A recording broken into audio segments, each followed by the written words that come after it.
नमस्ते दोस्तों, एक बार फिर से आप सभी का हार्दिक हार्दिक स्वागत है हमारे YouTube चैनल पर।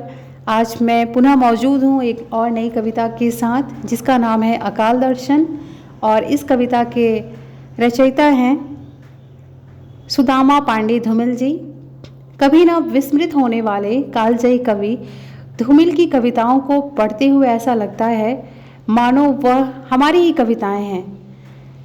वो हमारी कहानी कह रही हैं, हमारी समस्याओं को उजागर कर रही हैं। कविवर धूमिल कविताओं में कविता के शाश्वत मूल्यों की तलाश करते हैं।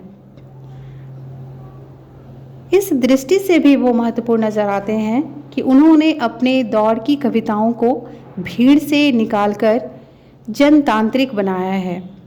आम जनता की समस्याएं हमेशा से उनके केंद्र में रही हैं। वास्तव में देखा जाए तो धूमिल की प्रत्येक कविता स्वदेश्य है।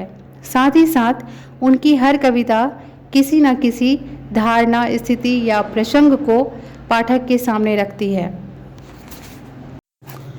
अकाल दर्शन कविता धूमिल के काव्य संग्रह संसद से सड़क तक में संकलित है, जिसका प्रकाशन वर्ष 1972 है। अकाल दर्शन आज की जो कविता है उसमें मुख्यतः भूख की समस्या को यह कविता उजागर करती नजर आती है। जैसा कि धूमिल पहली पंक्ति में ही सवाल करते हैं कि भूख कौन उपजाता है। व्यंग से धूमिल खुद ही हमें उत्तर देते हैं, भूख तो बढ़ती आबादी का नतीजा है, लेकिन इन सभी कारणों की जिम्मेदारी सरकार की तो है। धूमिल इस देश में आज़ादी और गांधी के नाम पर चलने वाली भ्रष्ट व्यवस्था को समझ गए हैं और यह भी जानते हैं कि इस व्यवस्था के होते हुए न तो भूख मिट सकती है और न ही देश की हालत बदल सकती है।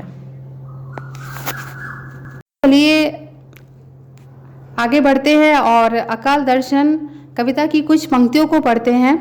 तत्पश्चात उसमें छिपे भावों को समझेंगे। तो आइए इसका पाठन करते हैं। भूख कौन उपजाता है? वह इरादा जो तरह देता है, या वह घृणा जो आंखों पर पट्टी बांधकर हमें घास की सट्टी में छोड़ आती है।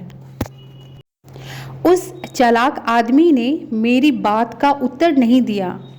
उसने गलियों और सड़कों और घरों में बाढ़ की तरफ फैले हुए बच्चों की ओर इशारा किया और हंसने लगा। मैंने उसका हाथ पकड़ते हुए कहा, बच्चे तो बेकारी के दिनों की बरकत हैं, इससे वे भी सहमत हैं जो हमारी हालत पर तरस खाकर खाने के लिए रसद देते हैं। उनका कहना है कि बच्चे हमें बसंत बुनने में मदद देते हैं, लेकिन यही वे भूलते हैं। दरअसल पेड़ों पर बच्चे नहीं, हमारे अपराध फूलते हैं। मगर उस चालाक आदमी ने मेरी किसी बात का उत्तर नहीं दिया और हंसता रहा। फिर जल्दी से हाथ छुड़ाकर जनता के हित में स्थानांतरित हो गया। मैंने खुद को समझाया, यार, उस जगह खाली हाथ जाने से इस तरह क्यों झिझकते हो? क्या तुम्हें किसी का सामना करना है? और सहसा मैंने पाया कि मैं खुद अपने सवालों के सामने खड़ा हूँ और उस मुहावरे को समझ गया हूँ जो आज़ादी और गांधी के नाम पर चल रहा है, जिससे न भूख मिट रही है और न मौसम बदल रहा है। भारतवर्ष नदियों का देश है, बेशक यह ख्याल ही उनका हत्यारा है। यह दूसरी बात है कि इस बार उन्हें पानी ने मारा है। यह कौन सा प्रजातांत्रिक नुस्खा है कि जिस उम्र में मेरी माँ का चेहरा छुड़ियों की झोली बन गया है, उस उम्र की मेरी पड़ोस की महिला के चेहरे पर मेरी प्रेमिका के चेहरे सा लोच है। वे चुपचाप सुनते हैं। उनकी आंखों में विरक्ति है, पछतावा है, संकोच है। या क्या है कुछ पता नहीं चलता।